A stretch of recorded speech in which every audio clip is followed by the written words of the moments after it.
future, and will be working with specific clients to help them to achieve their own missions. On with our second talk of the day, and it is one that we're going to spend just under an hour, I think, with Dr. Susan Kinnear. So I don't want to eat into her time.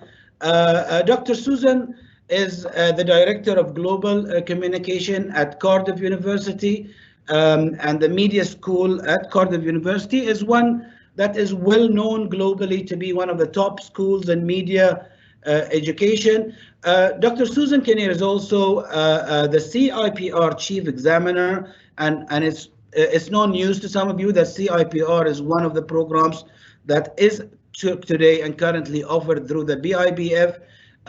Dr. Susan will overview how CIPR responded to the fast pace of digital disruption, working with industry closely to create a suite of world-leading professional courses to equip practitioners. So on one hand, while we've seen in the first paper how people can join in the innovation race, I think the focus is going to be narrowed down a little bit more on how practitioners in the field of public relations, whether it's journalists, whether people working within corporate entities, can be part of the future and can equip themselves with the right skills through the education available. In this particular case, the focus will be on CIPR when they want to be equipped with the skills and credibility they need to excel in this exciting sector. So let's, without wasting any more time, over to you, Susan, and good luck. Thank you. Thank you very much, Yusuf. Just check everyone can hear me okay? Okay, I forgot to say one thing, and I apologize to everyone. Dr. Kinnear, Susan is joining us despite having just undergone an eye surgery, and she still wanted this to happen. So our appreciation to her, but she will not be able to join us on the live camera. We will be listening to her and will be looking at the slides. So go ahead, Susan. Thank you. Okay, thank you for that clarification, Yusuf, and thank you, Andrew, too, for what an amazing talk, really inspirational and fascinating. I too teach on leadership, so lots of things for me to pick up there and filter back to some of my students. In terms of today, there were a number of areas which you highlighted, which I think cross over very well into what I'm going to be talking about, specifically around areas such as reputation management, and you mentioned Google and some of the issues that that they've had. We're going to be looking as well at how some of the digital disruptors that I'm going to be presenting affect organisational behaviour and how that's presented in the media. You also mentioned cultural intelligence, which again, very, very important when we look at things like stakeholder engagement and understanding how different stakeholders may respond to different stimulus. And also, obviously, as well as Yusuf pointed out, you talked quite a bit about upskilling, which is what I'm going to be talking about in more detail here in terms of the presentation and the various different disruptors and how we upskill to overcome them. The other thing that I wanted to just very, very quickly clarify, depending on what kind of audience we still have, I don't know if it's still the same group of people who were here for Andrew's talk, or maybe if it's for a different group of people. But for my own understanding of leadership and the way that I approach teaching leadership is that leadership is predominantly about communication and identifying different stakeholder groups with whom we need to communicate. So there are huge synergies between public relations practice and actually the conceptualization and application of leadership. So what are we going to be looking at today, or what am I going to be talking about in a little bit more detail? Let's give you a brief introduction. Okay, so you know, as Yusuf said, there's few industries really that have been quite so fundamentally changed by the digital revolution as media and communications have. So we have, over the last 20 years really, but in an accelerating fashion, been subjected to this 24-hour news cycle. Obviously, we've had social media, we've had smart technologies that have developed. All of these have piled pressure on journalists to find more and more stories and fill this ever more voracious need for what we refer to in media circles as infotainment. So organisational behaviours, organisational activities, incidents that businesses get involved in, all of these become almost an entertainment source for very, very hungry public who want this kind of constant source of media news. So organisations then have found themselves as a centre of this ever more intense level of media and public scrutiny. We have this constant issue of gotcha questions in different kind of media platforms. We have this constant narrative spinning of different interpretations of organisational behaviours and organisational actors. And it creates a huge amount of tension and this kind of constantly expanding requirement for news about organisations. And the pace of change itself is accelerating. It's not like it's actually getting any slower. It's getting faster and faster as every years go by. And some of the major issues or major areas that have emerged as a result of that acceleration are data science, artificial intelligence, and machine learning. And all of these have impacted on the media space, changing forever the way that businesses and governments identify and communicate with audiences. When I'm talking about audiences here, I'm talking about various different stakeholder groups. So all of those key audiences which are crucial to the success of an organisation.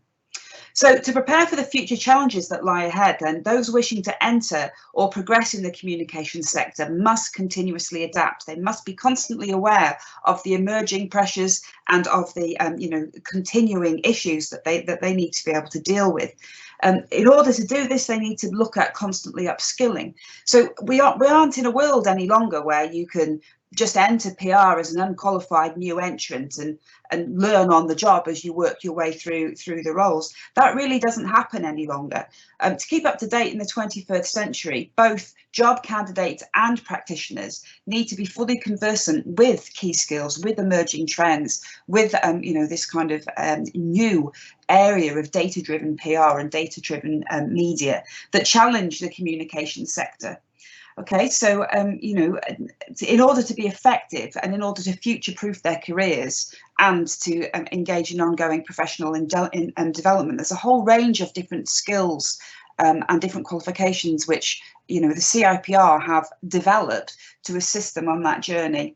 So this webinar that I'm going to be delivering, which is a slightly more traditional format to Andrew's, where I'll talk for a while and then I'll take questions at the end, is going to look at some of these major trends that are emerging and investigate how agencies and organisations have embraced these developing technologies and how they can use, or how individuals can use upskilling to provide cutting-edge competitive advantage in the communications sphere. So I'm going to look at how the CIPR has responded to this fast pace of change. I'm going to look at how we've been working with industry to create a suite of world-leading professional courses. As Yusuf said, CIPR are one of their key partners, but we are also a global benchmark in qualification standards for media and communications. So, very, very important partnership. We're going to be investigating as well some of the major drivers to change and how professionals can kind of use those drivers to meet the challenges that they need to face through ongoing training and learning. So why should you listen to me? Who am I? I think I had a very brief introduction from Yusuf there, but obviously I'm the Director of MA in Global Comms at Cardiff University. This is JOMEC, so this is the School of Journalism, Media and Culture. It's one of the oldest media schools in Europe. We have a very, very prestigious reputation for our research outputs. So, and I have at the moment on my MA course there around 180 students, all from different nationalities. I think I've got 27 different nationalities on my course this year. So yes, I'm fortunately exposed to a very, very international perspective of how communications and media can be applied. I'm the external examiner for the CIPR. My area of specialism is digital communications, so I oversee quality on standards on that qualification and also on the PR certificate, professional certificate. I'm obviously a Chartered Public Relations practitioner. I serve as well on the CIPR's Government Advisory Panel to the UK Cabinet. So obviously we've been very, very busy over the last 6 months or so giving advice where required on COVID. I am a fellow of the CIPR, and I have just actually last week published a book on public sector, or a chapter on public sector PR within the PR handbook, which is published by Routledge and edited by Alison Thieker. So if you want to connect with me, I will include my various different handles at the end on my final slide, but very, very happy to connect with people, very interested in listening to your perspective. So please get hold of me on LinkedIn or Twitter. Okay, so we are living, as I'm sure you're all very well aware, in a technological revolution. So there are some academics that say that really this is just an extension of the later stages of the Industrial Revolution, and others that argue that this is a revolution in its own right. I don't think it's really important how we choose to kind of classify it. The problem that we're facing is that the pace of change is incredibly fast and constantly accelerating. So whereas in the past companies could expect to last 50 years or more, now companies emerging only really have a short window of opportunity to present themselves to potential investors and stakeholders in order to become viable. It also means that when there are reputational threats or issues that undercut their viability, they have a much shorter window really to try and recover from some of those reputational crises or those reputational issues. The other issue, of course, with the digital environment is that they are now exposed to a much wider range of stakeholders than in the past. So they are constantly under threat in a way that they weren't perhaps 25, 30 years ago. Most will only last for 4 or 5 years or so before competition in their sector becomes so intense that they must either adapt or fail. So, again, as Andrew was saying about innovators and change, the requirement to constantly innovate, the requirement to constantly adapt is a central part of modern business. So the pace of this change then has been driven by digital technologies, but digital channels are no longer new media. We certainly don't refer to them as new media within UK academia any longer.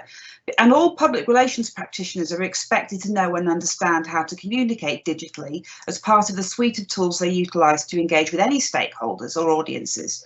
So we don't really differentiate between digital strategies and offline strategies any longer. We look at what organisational strategies are, and we match the different channels and the different tools to the requirements of the actual strategic communication itself.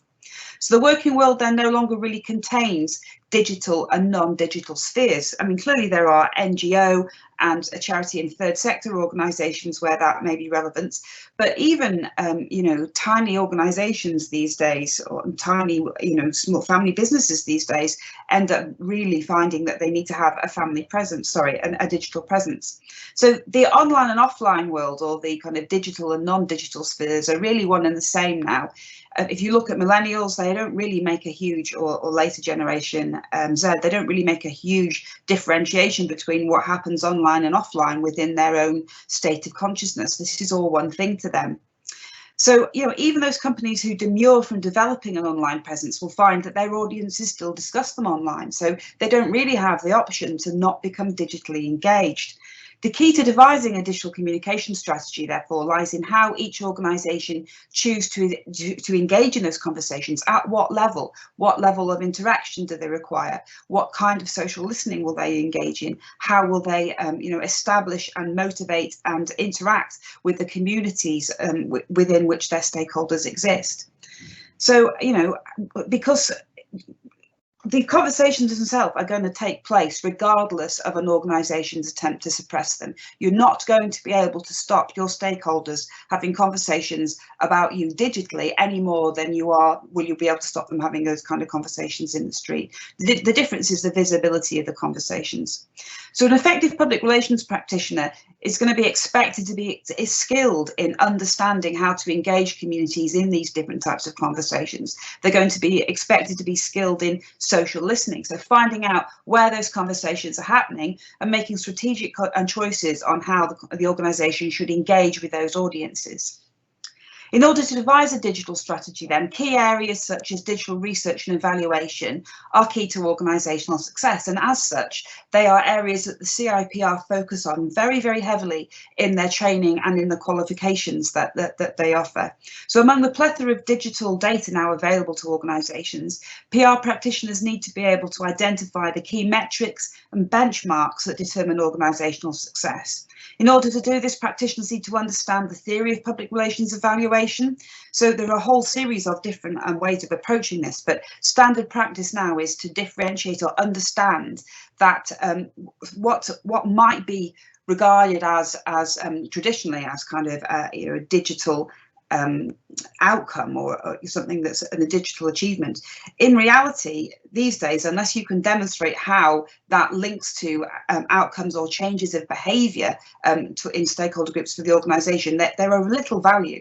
So understanding evaluation theory, again, has become a key part of a practitioner's toolkit and something that the CIPR has focused on incorporating into their various qualifications. So public relations practitioners need to understand the difference between inputs, outcomes, outtakes. So outtake would be how different stakeholder groups or different audiences choose to engage or choose to believe or choose to understand different types of messages that might go out digitally, and outcomes themselves. So outcomes could be what impact that behavioural change actually has upon the organisation itself. So really key that public relations practitioners can understand and justify organisational communications and the cost of them in terms of strategic communication objectives themselves. So in addition to that, they're also expected to know how to use that information to develop effective engagement strategies. So how to develop and understand and drive forward those conversations and that engagement in the future.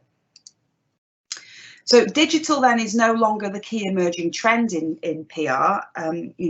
Everyone's expected really to be able to know and understand and engage with digital comms. So digital instead now is an enabler. It's fundamentally embedded into PR practice, and it facilitates the current emerging areas that we have where cutting edge PR actually sits at the moment. So the key trends emerging in PR are at the moment data-powered behavioural science, or some people will know that as behavioural economics, artificial intelligence and machine learning for media and communications. So I'm going to focus on those three areas today. I'm going to talk a bit about what they mean in the application of the media and communication sphere, and I'm going to give you a couple of very, very brief little case studies. So these areas are reflected at all levels of government and corporate practice, and they're starting to emerge in communications practice for smaller organisations as well. If we take these one by one, if we look at the first of these, data-powered behavioural science itself, is not a new concept within the media and communication sphere. If you look at consumer psychology, if you look at public relations, organisational psychology, if you look at public relations practice going back over 100 years, then again, an understanding of how different audiences respond to specific messages is not a new area of public relations practice. What is a new area is how data is used to inform psychology, and again, there is a key link here between research and strategy as a result of that. So around 2012 in the UK, behavioural science or data-driven behavioural science emerged as a key area in cutting-edge public relations practice. We even had what's known as a nudge unit attached to the government here, looking at how they could test different communications messages and measure using digital metrics what kind of impact that had on different behaviours in different stakeholder groups, and they could use that insight to inform different decisions they made about what their next strategy would be. So as a practice, it's developed, or as the practice itself is developed, it's incorporated a range of other public relations skills. So very, very highly developed digital research skills, strategy and development, digital engagement. It's incredibly difficult to enact any kind of data-powered behavioural science unless you have a really strong stakeholder group or a really clear identity of the stakeholder groups that you are trying to engage with, and public relations evaluation. So going back to this idea that knowing the difference between outputs outcomes and outtakes is a key part of being able to prove the value of the communications that you're actually engaged in. So these are all key areas of public relations that a public relations practitioner must be intimate with and qualified in to be effective in data-driven environments. It's amazing, really, how many practitioners you hear talking about this who, other than reading a couple of books, haven't really tested their knowledge in the marketplace fully, or haven't really engaged in sufficient professional qualifications to be able to do something so specialised. So if you look at data-powered behavioural science, a range of strategic communications outputs are developed around a central message. So this is a process that data-powered campaigns actually go through. So you might have a number of alternative messages that deliver a same strategic output, but they're then tested on a focus group. They might be tested, using agile planning within, a defined stakeholder group or with a defined sample. And the different iterations are constantly adjusted and constantly monitored until they actually find what is the best performing message to actually achieve what they refer to as behavioural change. So one of the areas where this is most frequently used in the UK is around public health messaging, although you can see it being used more frequently over the last couple of years around political marketing as well. So, very much an area of practice that's taking over some of our very, very large campaigning activities here in the UK. So digital channels and social listening then are regarding these core strategic communications play a major role in evaluating the success of the outputs and working out how key audiences respond to different outputs. So key audiences, as they receive these different messages and as they respond to them, are gradually nudged towards behavioural change as a result of this consistent messaging around this central theme. One thing I would say about data-powered behavioural change is it tends to be a long-term campaigning activity. One of the problems that, one of my own issues with the UK government's COVID response is that they tried to use nudge or behavioural or data-powered behavioural science to deal with what is effectively a crisis. And data-powered behavioural science is not a short-term crisis strategy. It's a long-term behavioural change strategy. So, it's been very, very difficult in terms of how it was applied and what its impacts have been here in the UK. So a sip of water. Hang on. If we look at a really effective behavioural change or data-powered strategy that was used by the NHS, this is a particular case study that I've got around organ donation. So there is a link there. We'll make my slides available for those who want it, and there's a link that you'll be able to click on, which will drive you to a white paper around this particular campaign itself. It was a link up between the UK nudge unit, so the UK government, the NHS, which is our health service, and the DVLA, which is our driver vehicle and licence agency. So what they were trying to do is trying to get more people to sign up as organ donors, because it's not compulsory to be an organ donor here in the UK. It's voluntary. So we are looking at how they change the law about whether it's opt-in or opt-out.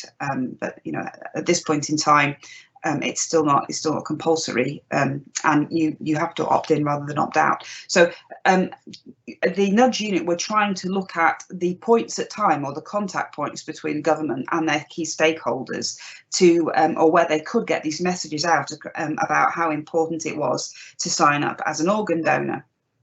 So they worked out that one of the best ways of doing this was when people actually applied for a driving licence at sort of 17, 18 years old.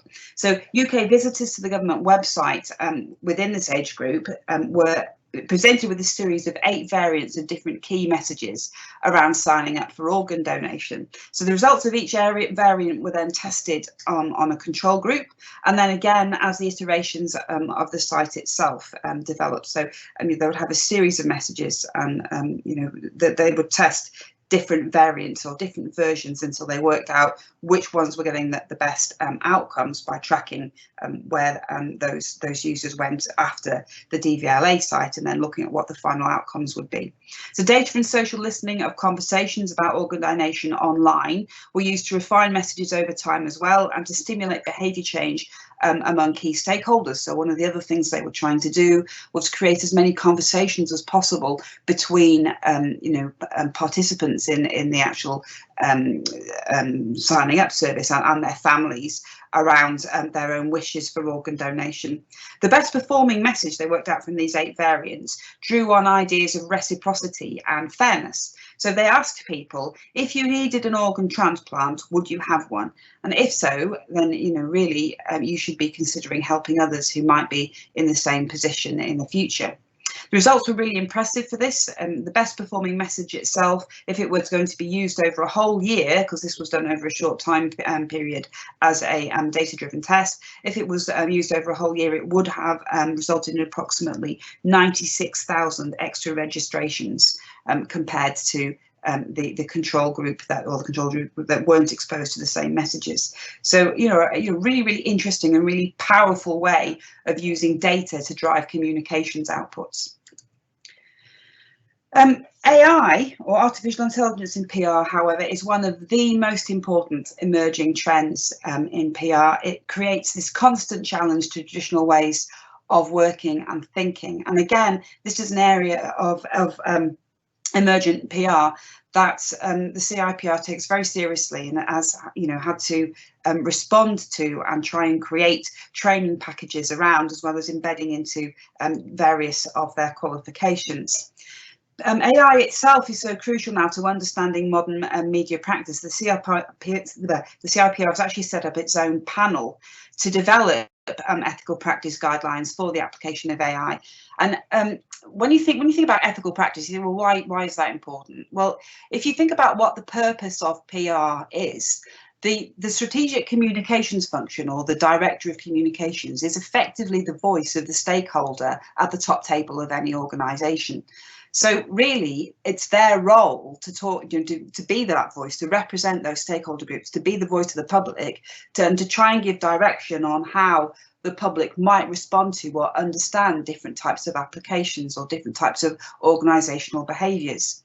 So it's really critical in terms of how organisations engage with AI, that the director of comms or the PR function is able to turn around and say, well, actually, this is how this needs to be applied in an ethical fashion, and this is the legislation that applies to that. So, I mean, for example, here in the UK, AI is covered quite significantly by GDPR legislation. It's also covered by electronic communication and legislation, and various different privacy laws. So, really, really important, again, that the PR practitioner is aware of the relevant legislation in the area and how that might impact upon public perception of any artificial intelligence decisions that are made. And I'm going to be looking at a case study around that in a few moments' time.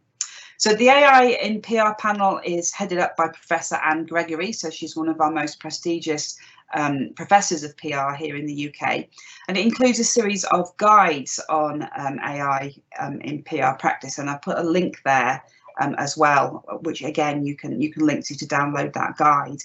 AI is now used at all levels of PR, at a very, very basic level, including things like grammar checking, but also some organisations are now experimenting with using AI to write press releases. So, for example, there was an opinion and comment piece published in The Guardian a couple of weeks ago that was actually written entirely by a machine. Really, really interesting. There were some kind of idioms within the language where you could tell, but probably about 90% of it, you couldn't really tell the difference between the machine and what would have been perhaps a PR practitioner delivering or developing that press release.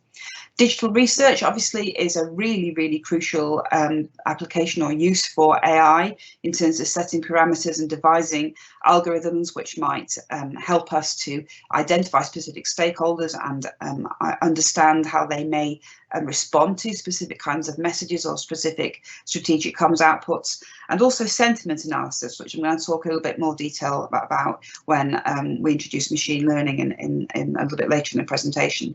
So the CIPR have identified over 100 different AI apps that have been developed to help public relations practitioners. So this is a burgeoning area, lots of technology available, lots of companies investing in AI technology for the public relations streams of their organisation. So again, knowing and understanding how AI can help and how it can be used rather than seeing it as a threat is a really crucial part of upskilling for public relations practice in the future.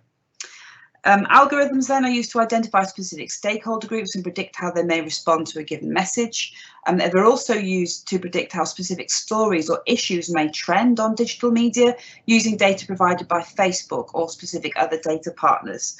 This is predominantly for governmental agencies or large corporate organisations, but again, where there is consent to use data, data can be shared in a way that allows AI to predict how specific stories might trend within different stakeholder groups or within or on different online communities. If we look at a particular case study of this, then this is a very, very recent one in terms of how AI was applied in an unethical manner, unfortunately, and really how the PR failed to be the voice of the public in this particular instance. So in the summer of 2020, then we had an issue with the unethical application of an algorithm, which became really a kind of cornerstone resistance against the UK government here, and created a huge amount of backlash, lots and lots of protests, lots of very, very unhappy people, both physically protesting and protesting online. And the most important thing really about this unethical application of AI was that it undermined the government's own forward strategy on the use of AI or the application of AI to everyday life here in the UK. So, in a liberal democracy like the UK, AI plays this really central role in government. So for it to be accepted by the populace, its application has to be ethical. No ifs, no buts, no ambiguity. We can't be in a situation where a government department or a government quango misabuses private information or uses data in an inappropriate way to make life-changing choices for people, which is what happened in this particular instance. AI is used throughout corporate governance of the populace here in the UK. So we're looking at things like passport recognition, to even things like predicting disease locality patterns. So looking at where resources need to be applied and looking at how different groups, depending on data available around them, might respond to key messages around the pandemic, for example, or key messages around smoking or obesity. So, really, really important part of government practice itself. So for decisions to form by AI to become acceptable to key stakeholders, public relations must represent the voice of the stakeholder at the top table. So they need to be the person saying, well, actually, if you use AI to do this, there may be some implications, there may be a potential negative story, there may be some backlash amongst our key stakeholder groups. So understanding how AI is ethically applied, as well as understanding how AI can be applied to enhance PR practice, is a key part of upskilling. Unless corporates and governments accept this, and unless PR practitioners provide a robust voice for the public, AI in governments and the organisations that use AI are doomed to failure. Again, Andrew mentioned, or I think Delphine mentioned at the end, that different cultures or different types of approaches to cultural intelligence may accept questioning and may accept challenge at the top table in different ways. So it may be more appropriate to challenge some than the other. Nevertheless, the CIPR would maintain that as the voice of the stakeholders, the voice of key stakeholders, and the kind of bastion of ethical practice, it is the responsibility of the public relations practitioner to challenge where they see unethical practice taking part in an organisation, which may impact negatively upon the lives of stakeholders. That's exactly what they're there for. They're there to pick up these different environmental pressures or these different issues which may impact upon the long-term reputation of the organisation. So back in March of this year, the UK government chose to suspend university entrance exams for 18-year-olds nationwide, what we call our A-levels, stating that teacher predicted grades would instead be used to allocate exam results. In the end, the government and Ofqual, who are the quango responsible for maintaining secondary education standards here in the UK, used an algorithm to predict student grades based not on their actual grades or ability, but on a whole range of other factors that might influence their success. So these would be things like the relative success of previous students within their school or college, the size of the cohort, what the predicted factors or predicted success rate might be for a cohort of that size or located within that part of the country. So, you know, a hugely controversial application of AI here in the UK, which created an absolutely enormous problem. Around 40% of students had their grades downgraded, at least one of their grades downgraded, and we had incidents where students from poorer environments or poorer localities who were outliers, i.e. they were students who were expected to get top A grades, were awarded sort of grades of E and denied places at university initially based upon this failed algorithm. The media presented the outcome of this as rich students from high fee-paying schools being awarded the highest possible grades, while clever students from poor backgrounds were denied a place at university. And this became a PR disaster for both for Ofqual and for the government itself, because it ended up being forced to back down. So the public reacted with absolute rage to this. It wasn't just disquiet, but it was absolute visceral rage. You know, again, if you look at the middle class response to this, as well as in other sectors of society, they were absolutely furious. As far as they were concerned, their children had been penalised not just by the pandemic, but by a government that refused to you know, look at their individual merit and instead used an algorithm to decide their future. So a hugely controversial and contentious application of AI. Ofqual were accused of maintaining the privileges of the rich rather than promoting the meritocracy, or, you know, the chances of those from poorer backgrounds who are genuinely very clever. And in the end, the government had to do a U-turn and reinstate the original grades that teachers have predicted to their pupils or for their pupils. This created, again, a huge impact in terms of universities, a huge amount of turbulence in terms of funding. It was an absolutely disastrous application of an algorithm.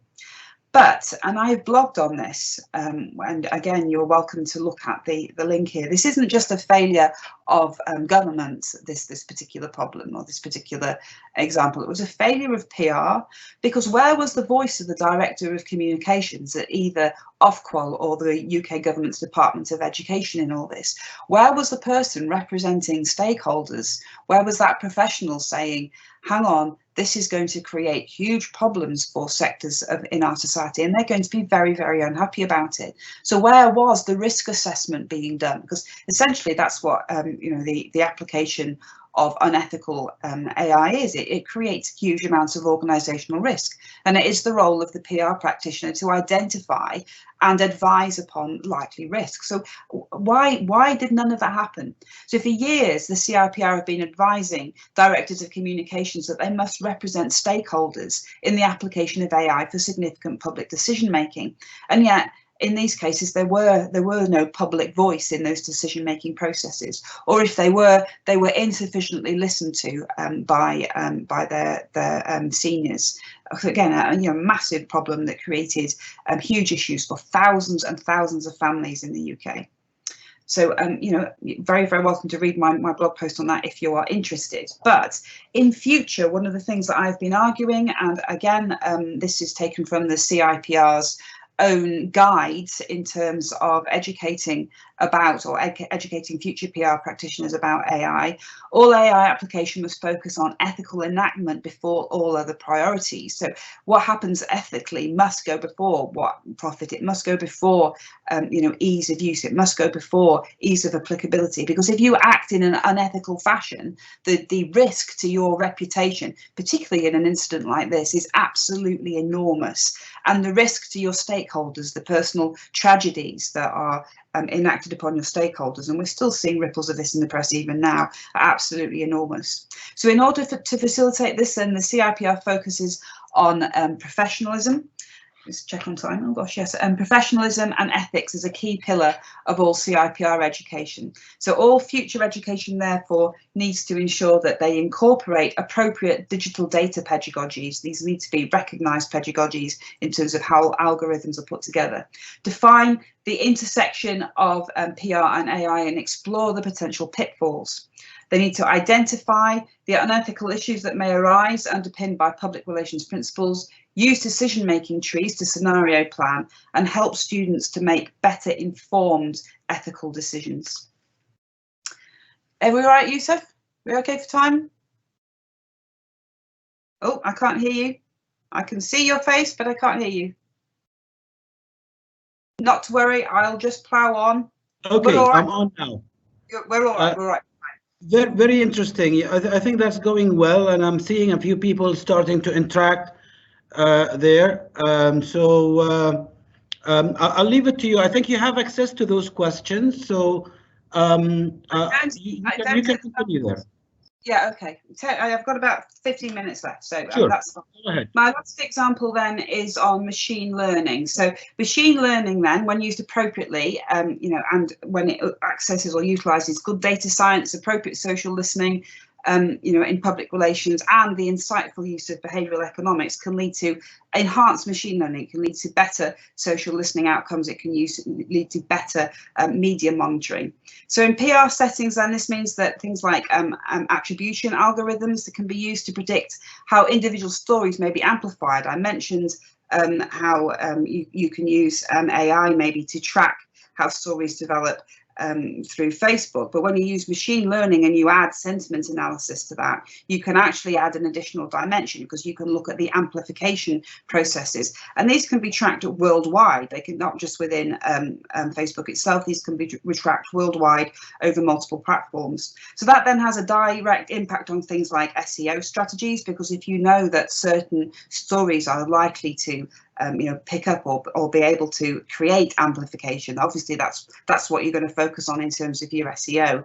It may also mean that insights can be used to enhance machine learning and predict how specific audiences may continue to respond. So if you know that stories are going to be amplified in certain communities, you can perhaps predict how those different online communities may respond to the amplification messages that you're sending them. So machine learning then is really the kind of the third stage. If you look at these trends as being data science, artificial intelligence, and machine learning as being the intelligence application really of artificial intelligence. There's lots and lots again of different applications for this within PR. One of the key guys that are at the cutting edge of delivering this are Edelman. So Edelman create the annual Edelman Eurobarometer. I'm sure lots of your audience may well have used that before. Again, this is the guys that look at how reputation changes, or corporate reputation can be measured across European and American companies on an annual basis. So again, they use machine learning to conduct kind of deep insight sentiment analysis and to engage in amplification analysis. So algorithms then are traditionally poor at picking up nuances in natural language, and this is again where machine learning comes in. So machine learning can be used to identify things like irony and sarcasm in a way that artificial intelligence can't. And again, when you're looking at monitoring how people are responding to specific messages or responding to specific narratives and stories on a global basis, using machine learning is a key component to putting together these really big data sources in terms of how different campaigns might fall with different or be received by different audiences. Again, though, there's not much point in having all this data unless you actually know how to evaluate it, unless you could actually know what it means and how you can change the data and insights into strategy that the organisation needs to drive it forward. So again, this is where the CIPR comes in terms of looking at how they link data to strategic decision making as part of upskilling and as part of ongoing training. So data science then, AI and machine learning are these significant digital disruptors at the current time, and data-informed communications is very much the kind of new battleground of comms activity. We are a very, very long way away now from media relations, which was where public relations was at maybe in the early noughties, sort of up to maybe 2005. Now we're really looking at data-informed comms as being, the area where all the tension is. So as I said right at the very beginning, gone are the days of turning up as a new PR and learning on the job. Likewise, gone are the days of taking a journalist out to lunch to achieve a kind of story placement. Nowadays, it's all about identifying where the data is at. So PR now is instead this exciting, diverse, data-driven, highly challenging environment where there are lots of different forces that compete together for audience attention. So the playing field has really changed. So in order to facilitate this, then the CIPR has devised this large suite of qualifications. I know that BIBF focus on the CIPR certificate, but there's actually a suite of about 8 different qualifications that practitioners or new entrants to the profession can choose in order to upskill into the area which they think is most relevant to them. But the key areas for all of those qualifications, regardless of which of the 8 you choose, are going to be strategy development, research, and particularly digital research, evaluation and knowing and understanding PR evaluation theory, and creating digital engagement. So knowing and understanding your communities and understanding how to engage them on a digital basis. So hopefully my case studies has helped to kind of highlight how important those areas are and why they're really important in terms of focusing on for upskilling. There's no point in training for or believing you're going into an environment that hasn't really been around for the last 15 years. The environment that we're working in now is driving forward very, very fast, and it is very data orientated. So why would you do a CIPR qualification? Well, hopefully I've given you enough of a reason to know that you need to know these things. You need to understand these different areas, and you need to be qualified in these areas for credibility. So these aren't an areas where you can just have a go or learn on the job. You need some specialist input because it's too easy for things to go really, really wrong. You need some specialist input, some specialist coaching, and some specialist mentoring to make sure that you understand what you're doing. So the CIPR qualifications that we've developed allow you to secure the job and salary that you want. If you look, for example, at a piece of research done by my co-author on the PR handbook, actually Alison Vika, the research that we did demonstrated that 5 years post-qualification, our graduates, or those people who've done professional qualifications, are likely to earn, 10 years post-graduation, are likely to earn 5 times more than their non-qualified peers. So you're talking about creating reputation and credibility that you wouldn't have without these qualifications. As I said, this is no longer a learn on the job, have a go profession. So credibility, understanding, strategy, research, evaluation are core components. And if you can demonstrate that you are qualified in those areas, you have a credibility, you have a USP that those who are not qualified in those areas will not have, because they simply haven't had the same amount of input. So you can expect to get a higher salary. As I said, we are not in an environment any longer where you can just be a journalist, step into PR role and think that's all you need to know. We don't live in that world any longer. Yeah.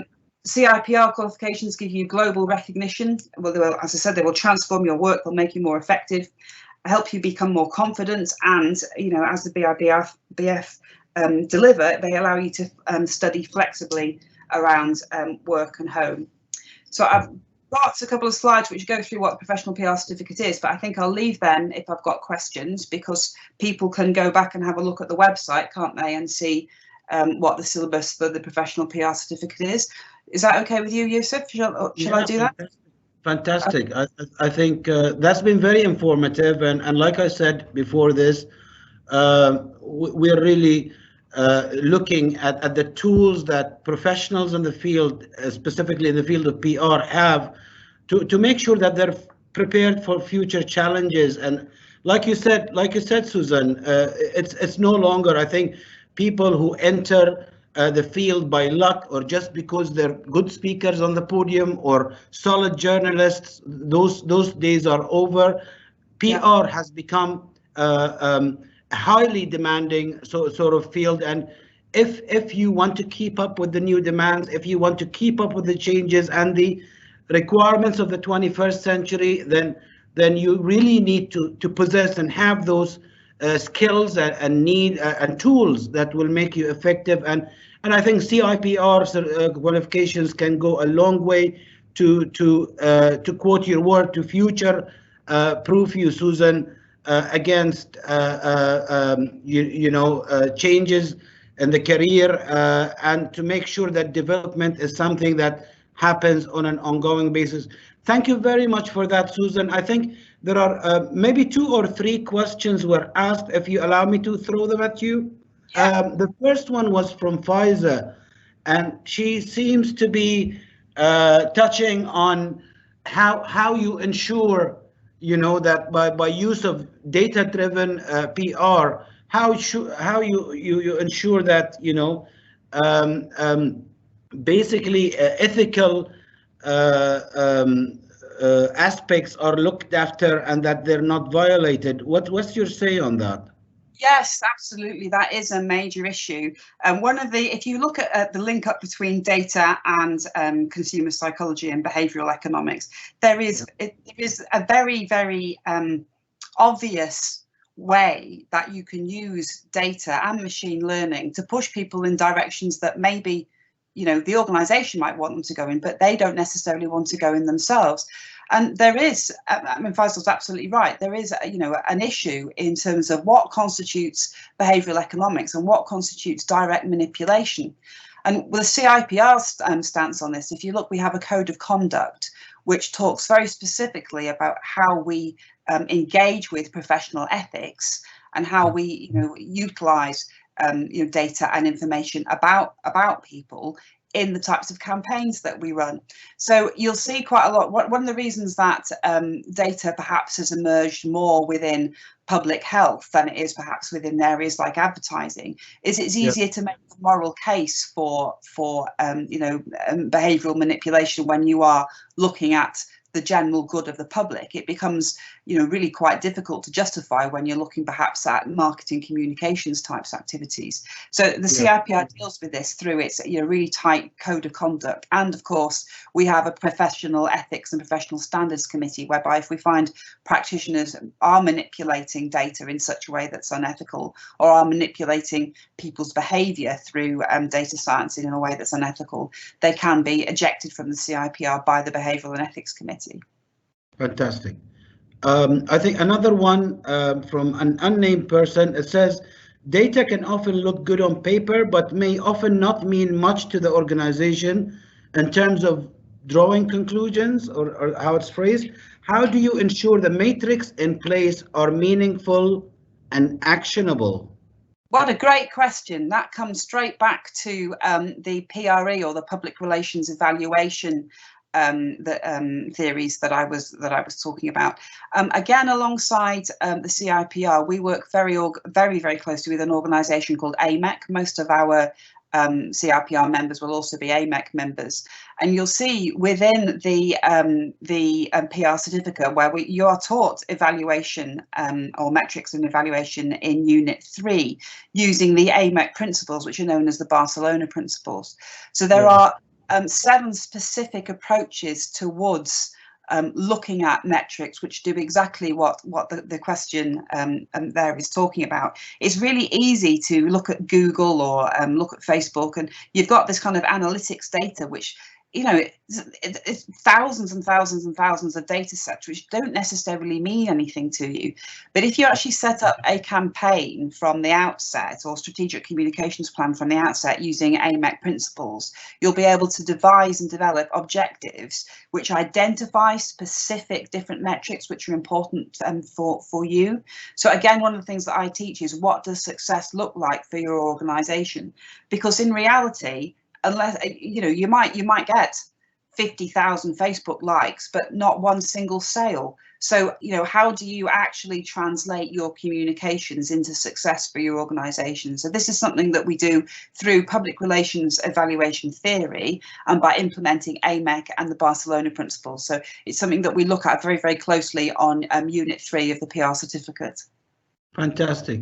And I know we're a few 3 minutes past the hour, Susan, but is there time for one more question? Yes, absolutely. Okay, this one is a good question, actually. How has digital transformation changed how organizations engage their audience, and how does education help professionals gain more credibility and therefore buy-in from other parts of the organization, between brackets, marketing, operations, and client servicing? I think there, are they talking about the internal reputation of PR within an organization? Is that what they I mean? think so.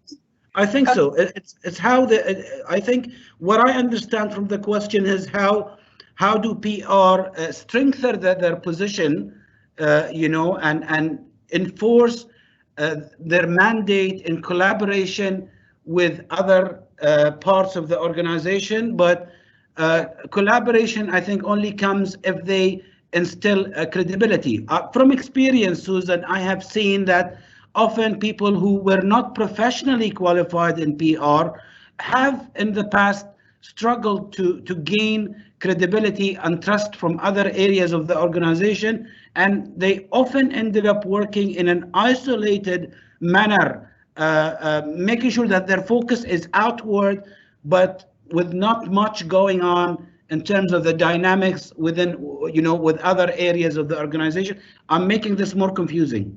No, you're not at all. I know exactly what you're talking about there. Again, if you look at PR theory, we talk about this role as what we call a boundary spanning role. So if you look at if you look at an organization, and this comes back to digital transformation, each organization, we would argue, sits within a kind of systems, an organizational system. So they have an inward facing and an outward facing kind of aspect to them. And as you quite rightly identified, if the PR practitioner or the highest level PR director within the organization doesn't have credibility, doesn't have buy-in within the organization, they are really limited to only ever engaging in outward facing activities, and it does limit and hamper the organization itself. So in terms of how does that work, I would refer the questioner there to the systems theory and public relations and boundary spanning. In terms of the other part of the question, which was how do we create credibility, I think that's the role of the CIPR, and I think that's one of the things that having a CIPR qualification actually gives you. So if you look at the CIPR, we have a royal charter for our organisation. We are globally responsible for standards. So there are other PR qualifications out there, but they aren't necessarily the same as what we're able to offer. If you look, for example, at my university, I will train hundreds of students over the course of my academic life. I've trained thousands of students, but every course that I have ever delivered, I've ensured is accredited by the CIPR. So again, you are looking at being able to demonstrate that you can meet the same professional standards, the same qualities, the same ethical standards, and the same business vision for an organisation as well.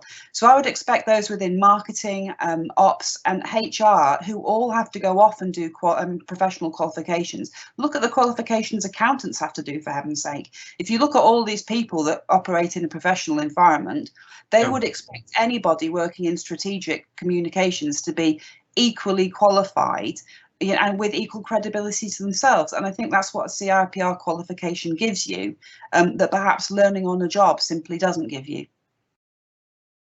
Fantastic. Sounds very, very good. Susan, thank you for that, and thank you for your time. I think if I may just use a few words to describe what you did there, that was solid. I'm hoping that the messages did go through in terms of how important what an opportunity it is for the professionals in the field to engage with CIPR. This is not a public advertising act, but we know why we're doing this, and we know why this is such an important function, and therefore I would invite people to get in touch with the BIBF or with Dr. Susan Kinnear.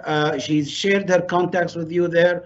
If you want to find out more about how CIPR is relevant to you particularly, then please let us know. But Dr. Susan, thank you for that. You're very, very welcome. I'm glad. I'm sorry about the camera bit, but I'm glad that went okay in the end. I think you were clear and audible there, and you sent some very strong messages. They were definitely felt by many today, I'm sure. So thank you, Susan. And ladies and gentlemen, I can't thank you enough for allowing us the time to talk some sense out of the challenges that we're all facing.